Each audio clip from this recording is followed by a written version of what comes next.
जी friends, हम लोग exception to the rule of doctor in indoor management पढ़ रहे थे। अब उसकी डिटेल्स पढ़नी है हमने। तो डिटेल्स में देखो, अब फर्स्ट में यहाँ पे कहता है नॉलेज ऑफ इरेगुलरिटी। तो इसको देखो, where the outsider had knowledge of irregularity, यानी ये कहता है कि डॉक्ट्राइन ऑफ इंडोर मैनेजमेंट कब लागू नहीं होगा, यानी कि कब एक्सेप्शन में आएगा, कब वो नहीं माना जाएगा, डॉक्ट्राइन ऑफ इंडोर मैनेजमेंट कब नहीं माना जाएगा।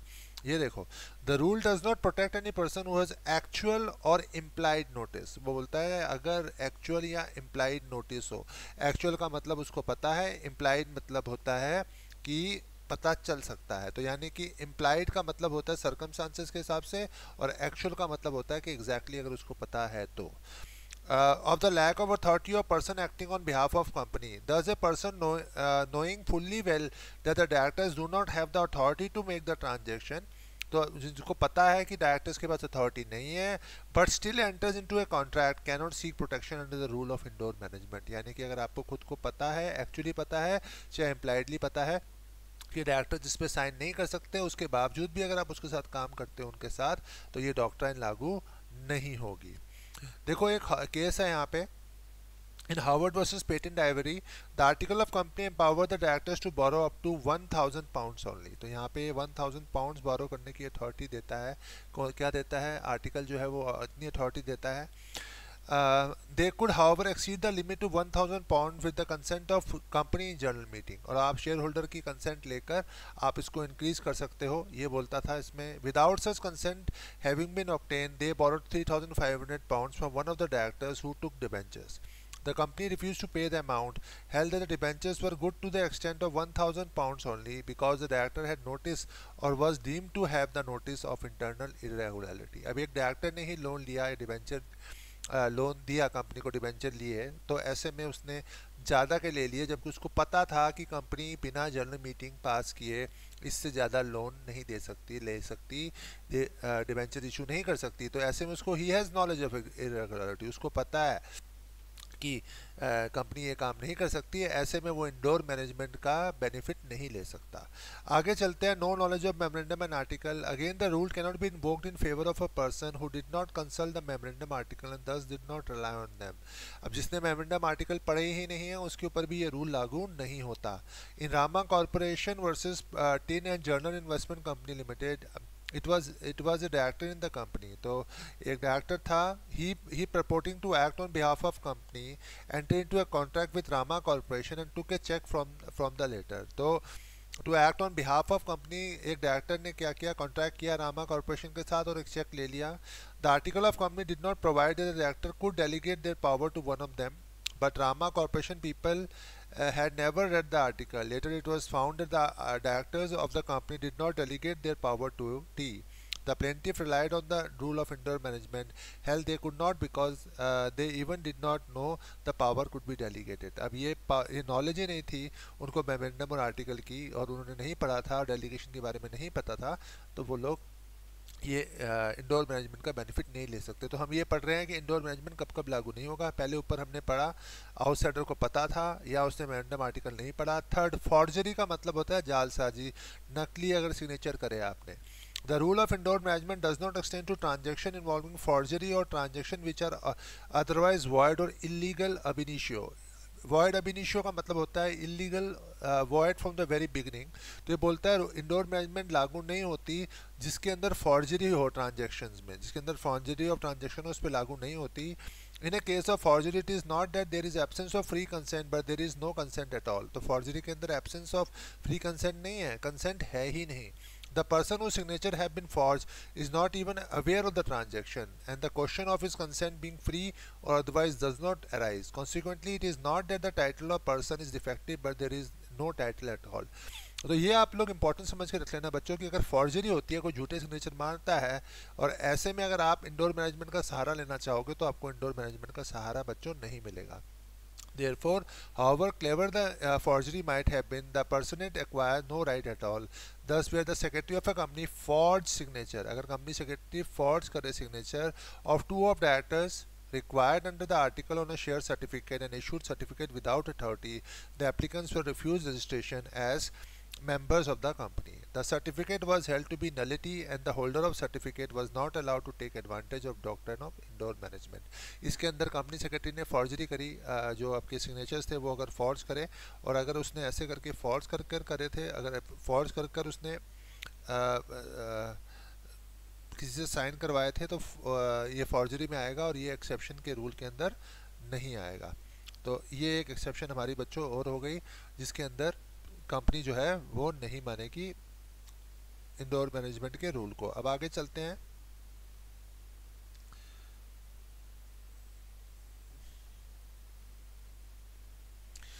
आगे चलते हैं, देखो the certificate was held nullity. Forgery in the case of company can take place in different form. It may, beside forgery of the signature of authorized official, include the execution of document towards the personal discharge of official liability instead of liability of member. Thus, the bills of exchange signed by the manager of company with his own signature under word stating that he is signed on behalf of company was held to be forgery. आप company के behalf के ऊपर अगर sign करते हो और आप उसके ऊपर ये नाम देते हो कि आप कंपनी साइन कर रही है, तो उसको भी forgery माना गया. The bill in this case was held to be forged because it purported to different documents from what it was a fact. It purported to be issued on behalf of company in payment of debt. तो फिर इसको भी नहीं माना गया. यानी अगर forgery हमारी थर्ड एक्सेप्शन हो गई, तो आप लोग मेन हेडिंग सब इसकी याद रखिए. आगे चलते हैं. नेग्लिजेंस का मतलब होता है लापरवाही. The doctrine of indoor management is no way rewards those who have negligently, तो जिन्होंने लापरवाही से they were at the office, an officer of the company does not something which shall not ordinarily be within his powers. The person dealing with him must have proper inquiry and satisfy himself as to officer's authority. If he fails to make the inquiry, he is stopped from relying on the rule. In this case of Underwood case, इस case में हुआ, a person who was the sole director and principal shareholder of a company deposited into his own account checks drawn in favor of company, held that the bank should not have made inquiry as to power of director. तो अपने personal account में अपने पैसा जमा करा दिया, company account में जमा नहीं कराया. The bank was put upon an inquiry and was accordingly not entitled to rely upon ostensible authority of director. Similarly, in the case, an accountant of company transferred some property of the company in favor of Anand Bihari. On the action brought by him on breach of contract, the court held that the transfer to be void. It was observed that the power of transferring immovable property of the company could not be considered within the authority of accountant. अब अगर आपने लापरवाही से भी कोई चीज़ करी तो तब भी डॉक्ट्रिन ऑफ इंडोर मैनेजमेंट लागू नहीं होगा लापरवाही के ऊपर. अब कहता है, in the end it is worthwhile to mention that section 6 of Companies Act gives override force and effect of provision of this act. Notwithstanding anything contained in the memorandum or article of company or any agreement executed by it for the matter in resolution of company in general meeting or board of directors, a provision contained in memorandum, article, agreement or resolution to extend repugnant to provision will be void. तो आपने कोई भी ऐसा किया तो वो void माना जाएगा. अब आता है constructive notice of memorandum and article. The memorandum and articles when registered becomes public document. यहाँ पे टिक कर रहा हूँ मैं बेटा, देखो ध्यान से. public document कहने का मतलब है जब memorandum और article आप कर देते हो इशू, तो वो एक public document बन जाते हैं. Can be inspected by anyone on payment of nominal fee.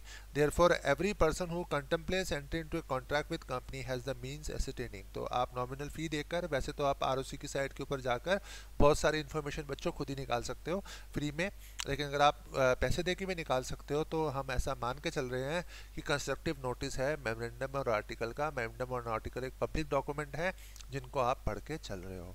Not only the exact power of company but also the extent to which these powers have been delegated to the directors and of any limitation placed upon the exercise of these powers. In other words, every person dealing with company is deemed to have deemed, यहाँ पे word use हुआ deemed का मतलब है ऐसा हम मान के चलेंगे, यानी कि जिन लोग भी लोग कंपनी के साथ काम कर रहे हैं हम मान के चलते हैं कि उन्होंने MOA और AOA पढ़ा है. In fact, he is regarded not only as having read those documents but also have understood. हम सिर्फ ये नहीं मानते उसने पढ़ा है, हम ये मानते हैं उसने समझा भी है उसको. Consequently, if a person enters into a contract which is beyond the powers of company as defined in memorandum or outside the limits set out authority of directors, he cannot as a general rule acquire any right under the contract against the company. तो वो कोई भी company के खिलाफ right नहीं ले सकता. For example, if the article provides for bills of exchange to be effective must be signed by 2 directors, a person dealing with the company must see that it is so signed, otherwise he cannot claim under it. अगर लिखा है bills of exchange, हमारी company एक तरह का हमने negotiable instrument काटा और उस नेगोशिएबल इंस्ट्रूमेंट में लिखा है 2 लोगों के साइन होने चाहिए, और अगर एक ही इंसान का साइन है तो कंपनी उसके लिए जिम्मेदार नहीं होगी। तो in other case, the articles require that all documents should be signed by managing director, secretary, and working director on behalf of company. A deed of mortgage was executed by secretary and the working directors only, and the court held that no claim would be lie under such a deed. The court said that the mortgagee should have consulted the article before the deed was executed. यानी कि अगर company ने कोई loan लिया किसी चीज़ को mortgage पे रखकर, गिरवी पे रखकर, तो जो कंपनी का उसके लिए जिम्मेदार नहीं होगी। मॉर्गेजी की ड्यूटी थी कि वो चेक करती कि कंपनी के पास पावर है या नहीं है। Therefore even though the mortgagee G have acted in good faith and the money borrowed apply for the purpose of company, the mortgagee was nevertheless invalid. The doctrine of indoor management protects third party who are entitled to be assured that all the procedure aspects of transaction are carried out. Outsider dealing with incorporated bodies are bound to take notice of limits imposed by corporation. तो उनको बाहर वालों को पढ़ के हमारे साथ काम करना चाहिए। तो ये इसकी क्लास जो है वो यही जो क्रक्स है वो यही कहती है कि जो भी हम बाहर का इंसान हमारे साथ काम करेगा उसको टोटल जो है वो पढ़कर हमारे साथ काम करना है, और वो ऊपर से हमारे साथ मतलब बिना पढ़े हमारे साथ काम नहीं कर सकता। He has to go through and see all memorandum ठीक से है कि नहीं है। अब मैं इंटरप्रिटेशन ऑफ मेमोरेंडम को थोड़ी देर बाद में करेंगे हम लोग। पहले हम एक और डॉक्ट्रिन पढ़ते हैं, डॉक्ट्रिन ऑफ अल्टर ईगो है इसका नाम। ये क्या कहती है? It is used by the courts to ignore the status of shareholder, officers and directors of company in reference to their liability in their respective capacity, so that they may be held personally liable for the action when they have acted fraudulently or unjustly. ये एक ऐसी doctrine है जो कहती है कि share holder, officers और directors को पर्सनली लायबल कर दिया जाएगा, यानी कि उनको पकड़ लिया जाएगा इवन तो उन्होंने कंपनी के बिहाफ के ऊपर काम किया। यानी कि हम कंपनी के सेपरेट लीगल एंटिटी के प्रिंसिपल को नहीं मानेंगे, और जिन लोगों ने ये काम किया, गलत काम किया, उसको हम लोग पकड़ लेंगे। तो ये देखो आप, इस केस के अंदर Leonard carrying Viscount held and propounded the alter ego theory and distinguished it from vicarious liability. The House of Lords stated that the default of the managing director, who is different mind and will of the company, would be attributed to him and he be held for wrongdoing of the company. तो company ने जो गलती करी उसके लिए उसके directors को या उसके मैनेजर्स को जब पकड़ लिया जाता है तो ये डॉक्ट्रिन अल्टर ईगो लागू होता है, जिसमें सेपरेट लीगल एंटिटी को नहीं माना जाता। मेमोरेंडम और आर्टिकल में फ़र्क देख लेते हैं बच्चे। The main point of distinction between memorandum and article are given below. Memorandum of association is the charter of company and define the fundamental condition. तो पहली बात, मेमोरेंडम जो आप फर्स्ट पॉइंट में लिखोगे चार्टर ऑफ कंपनी है, और वो बताती है, क्या बताती है? Defines the fundamental condition and objects for which the company is granted incorporation. Article of association are the rules and regulation. तो ये क्या है? फंडामेंटल कंडीशंस है, चार्टर है मेमोरेंडम, और आर्टिकल क्या है? रूल्स एंड रेगुलेशंस है। Frame to govern the internal management of company. Clauses of memorandum cannot be easily altered. आप उसके clauses को आसानी से alter नहीं कर सकते, पर article के clauses को आसानी से alter कर सकते हो आप। They can only be altered in accordance with the mode prescribed by the act. In some of the cases, alteration requires permission of central government. कभी-कभी हमें central government और NCLT की permission भी चाहिए। In the case of article of association, member have right to alter. यहाँ पे बोलता है right to alter by special resolution. उनके पास right है कि वो उसको alter कर सकते हैं। Generally, there is no need to obtain permission of court or central government for alteration of articles. Memorandum of association cannot include any clause contrary to provision of Companies Act. ये हम लोगों ने पहले भी पढ़ा था। आप कुछ भी चीज़ मेमोरेंडम और आर्टिकल में ऐसी नहीं लिख सकते जो कंपनी लॉ के खिलाफ जाती है। The article of association are subsidiary both to Companies Act and Memorandum of Association. Article Memorandum से छोटा है और Memorandum Companies Act से छोटा है, तो Article of Association Memorandum और Companies Act दोनों से छोटा माना जाएगा। The Memorandum generally defines the relation between the company and outsiders, while the article regulates the relationship between company and its members. तो ये है जो Memorandum है वो company और outsider का relationship दिखाता है, और जो article है वो क्या दिखाता है?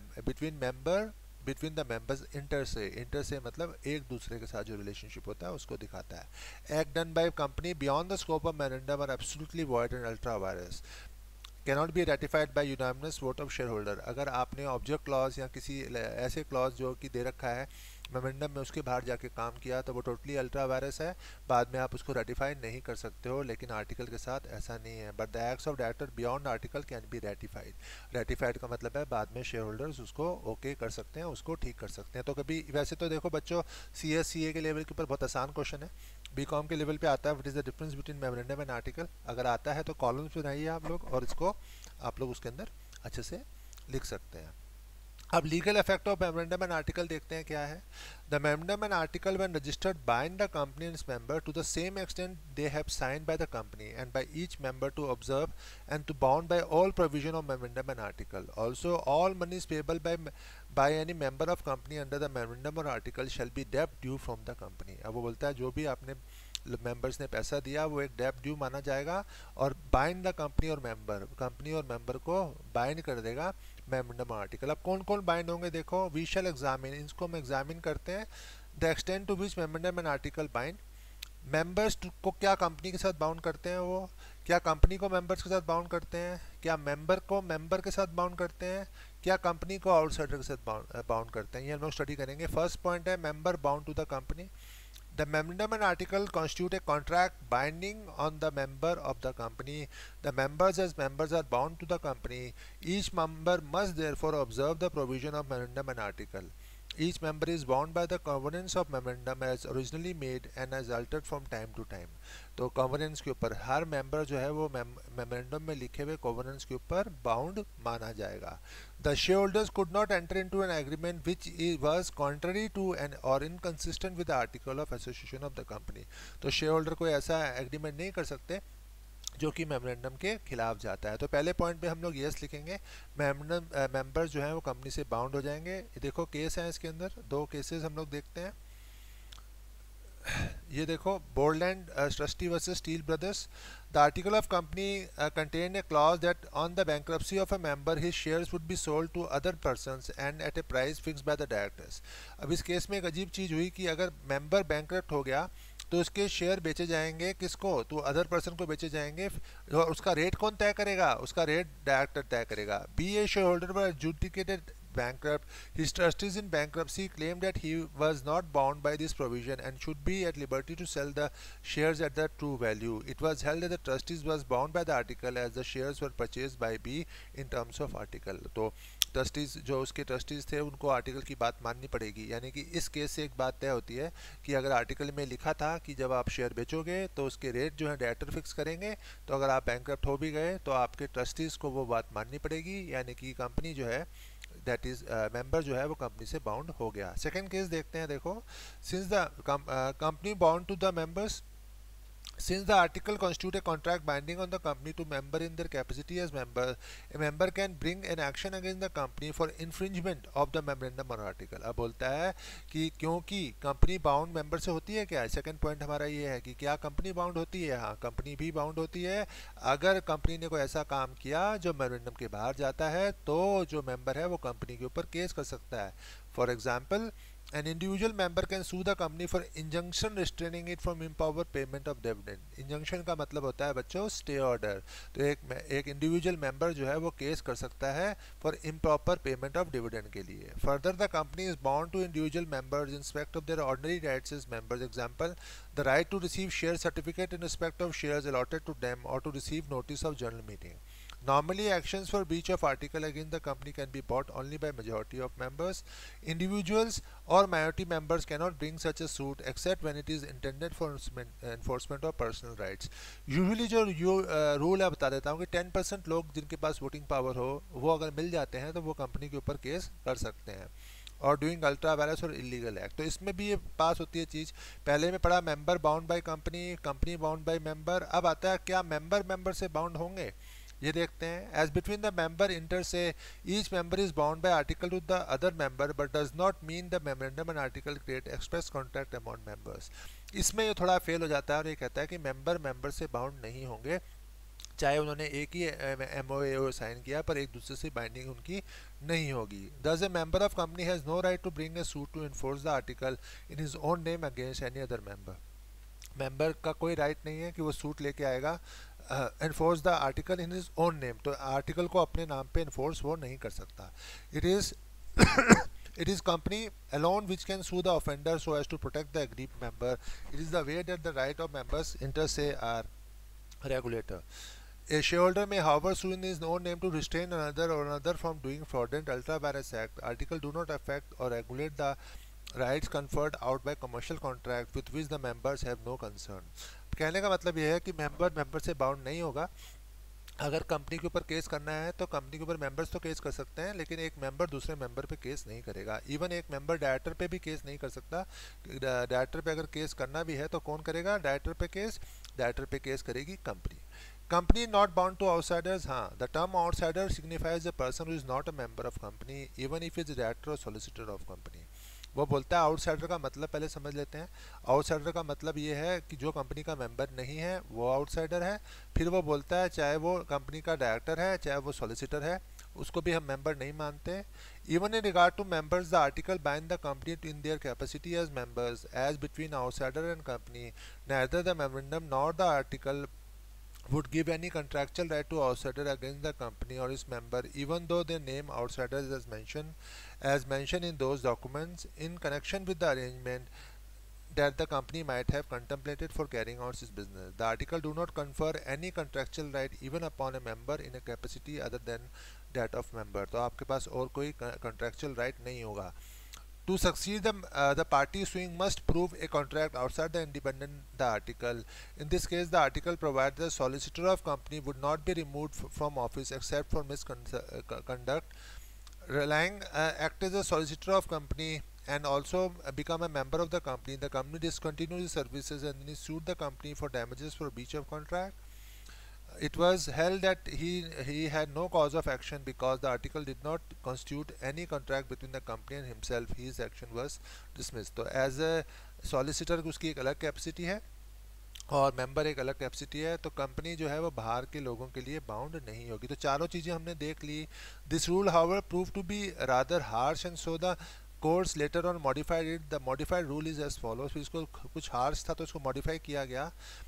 They may, while the article cannot create a contract between the company and any person outside than a member in his capacity as a member, they may indicate the basis upon which contract may be made by the company. If such a contract is entered into whether with a member of the company or other person, the conditions stated in the article will be tacitly adopted by the contract, unless expressly stated in the negative forms or varied by a contract itself. The question sometimes arises whether directors are bound by whatever contained. In this case, the directors contravene the provision of articles. The directors render themselves liable to action of members. Members can also ratify acts of director if any loss is incurred by the company. तो members ratify कर सकते हैं act of director को अगर उन्होंने कोई गलती करी तो। देखो बेटा, अब इसमें क्रक्स निकालते हैं हम। क्रक्स हमने जो निकालना है वो ये है कि क्या मेंबर कंपनी से बाउंड होंगे, तो उसके आगे आप लोग लिखो यस फर्स्ट। सेकेंड पॉइंट पे क्या कंपनी बाउंड होगी मेंबर से, इसके ऊपर भी हम लोग लिखेंगे यस। फिर आता है क्या मेंबर इंटर से बाउंड होंगे, इस पे हम लोग लिखेंगे नो। फिर क्या कंपनी आउटसाइडर से बाउंड होती है, उस पर भी हम लोग लिखेंगे नो। तो ये आंसर्स आ गए। आप लोग इतना याद रखिए, ये क्रक्स वाला पॉइंट जो है इसको मैं सारे को हाईलाइट कर देता हूँ, और ये वाला पॉइंट आपको बच्चों समझ के रखना है कि जब मेमोरेंडम और आर्टिकल साइन हो जाता है तो कौन किससे बाउंड हो जाता है। अब इसमें बेटा देखो, इंटरप्रिटेशन ऑफ मेमोरेंडम और आर्टिकल में हम लोगों ने कुछ केस लॉज हैं, थोड़े से रह गए हमारे, ये भी देख लेते हैं। ये 5 केस लॉज हैं। देखो, फर्स्ट होम्स वर्सेस कीन्स है। ये कहता है article should be constitute as a business document so as to give business efficacy preference to a construction. बोलता है आर्टिकल को आप क्या मानो, बिजनेस डॉक्यूमेंट मानो। ये केस में ये कहता है। केस 2 में देखो, where the conduct of parties reveal that there has been some practice in work for several years which was accepted by everyone concerned without any challenge on question, then the practice in the course of long years in itself becomes an indication that the rules of article which were framed by way of internal mandate were understood in the same। अगर एक practice, गलत practice भी अगर लंबे time समय तक चलती जाएगी तो हम ऐसा मानेंगे कि वो गलत प्रैक्टिस ही सही प्रैक्टिस है। इस केस में माना गया। फिर देखो, ये नेक्स्ट केस है केशवा स्वामी मुदलार वाला। The memorandum must like any other document be construed according to accepted principle applicable to the interpretation of legal document. No rigid canon of construction is to be applied to such a document like any other document. It must be read fairly and import derived from reasonable interpretation. तो इसको आप fairly read करोगे और इसको Fairlie read करके समझने की कोशिश करोगे, ये बोलता है। फिर फोर्थ है देखो, the memorandum and article must be read together. अब ये बोलता है मेमोरेंडम और आर्टिकल को आप एक साथ पढ़ोगे, they should be read together, उसको आप एक साथ पढ़ोगे, दोनों को साथ में लेकर पढ़ोगे। देन 5 में देखो, except in respect of such matters as must be constitute provided for by the conjunction with the article, the two document must be read together in all event as necessary. इसमें भी बोलता है कि सारे events में एक साथ ही पढ़ोगे।